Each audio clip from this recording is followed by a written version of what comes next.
আজকে কোনো এক কারণে কিন্তু বাড়ি থেকে বের হয়ে ঢাকাতে চলে গেলাম। অবশ্যই ভিডিওটা শেষ পর্যন্ত দেখতেই থাকুন। তো হ্যালো এভরিওয়ান, সবাই কেমন আছেন? আপনাদেরকে স্বাগতম জানাচ্ছি আমার আরেকটি ভিডিও। আজকে আমি ঢাকাতে চলে যাচ্ছি আমার আব্বুর সাথে কোনো এক কারণে। বাড়ি থেকে বস্তার ভেতরে কি জানি দিয়েছে, সেটা নিয়ে যেতেই কিন্তু আমার শরীর থেকে ঘাম বেরিয়ে যাচ্ছে অনেক কষ্ট করে। তারপর আমি চলে আসলাম খলিলার গেটে। আসার পরে কিন্তু গাড়ি খুঁজতে, এখানে কিছুক্ষণ দাঁড়িয়ে থাকার পরে কিন্তু একটাও গাড়ি পেলাম না। তারপর হঠাৎ করে একটা গাড়িতে উঠার পরে চলে আসলাম আমরা বারাকোনা বাজারে আরেকটি গাড়ি চড়ে আমরা এখন চলে যাব জুমার বাড়ি বাজারে। তারপর আমরা চলে আসলাম জুমার বাড়ি বাজারের ভেতরে। তারপর একটা সিএনজি নিয়ে নিলাম এবং আমার ব্যাগটা রেখে দিলাম এবং বস্তাটা ভালো করে রেখে দিলাম। এখানে একটা নিয়ম আছে, সিএনজি যাত্রী না ওঠা পর্যন্ত তারা গাড়ি ছাড়বে না। তারপরে অনেকক্ষণ পরে কিন্তু সিএনজিটা ছেড়ে দিল এখন মুকামতলা যাওয়ার উদ্দেশ্যে। আমরাও কিন্তু গাড়ির ভেতরে উঠে পড়লাম। আমি কিন্তু সামনের সিটে উঠেছিলাম শুধু আপনাদেরকে ভিডিও করে দেখাবো বলে, তো সেই কারণে কিন্তু আমাকে অনেক পরিশ্রম করতে হচ্ছে।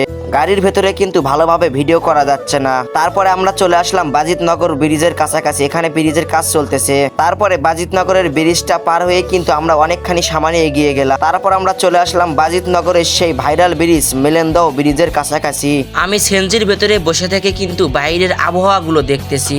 তারপর আমরা চলে আসলাম সোনাতলা বাজারের কাছাকাছি। দেখতেই পারছেন আজকের কিন্তু প্রকৃতি অনেক সুন্দর। সেনজির ভিতরে ভিডিও করা কিন্তু অতটাও সোজা না যতটা আপনারা ভাবছেন। তারপর আমরা সেনজিতে করে চলে আসলাম সোনাতলা বাজারের হাটের কাছাকাছি। সোনাতলা বাজার পার করে কিন্তু আমরা প্রায় চলে এসেছি মুকামতলা বাজারের কাছাকাছি। এই রাস্তাগুলোতে কিন্তু অনেক ধুলাবালি থাকার কারণে কিন্তু অনেক কষ্ট হচ্ছে। তারপরে আমরা 1 ঘন্টা গাড়ির ভেতরে কষ্ট করার পরে ফাইনালি চলে আসলাম মুকামতলা বাজারের ভেতরে। তারপরে কিন্তু বাজারের ভেতরে আসার পরে বড় রাস্তাতে চলে আসলাম। গাড়ি থেকে নামার পরে কিন্তু এখন সিএনজির ড্রাইভারকে আমাকে টাকা দিতে হবে। টাকাটা দিয়ে চলে আসলাম বড় রাস্তার মাথায়। এখান থেকে গাড়িতে উঠতে হবে আমাদেরকে।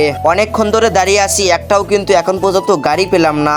এই মুকামতলা বাজারে আসলে কিন্তু আপনাদেরকে অবশ্যই অপেক্ষা করতে হবে একটি গাড়ির জন্য, ঢাকাতে যাওয়ার জন্য। অনেকক্ষণ ধরে দাঁড়িয়ে আছি, এখন পর্যন্ত কিন্তু একটাও আমরা গাড়ি পেলাম না। তারপরে আমরা একটা গাড়ি পেয়ে গেলাম। এই গাড়িতে এখন আমাদেরকে উঠতে হবে।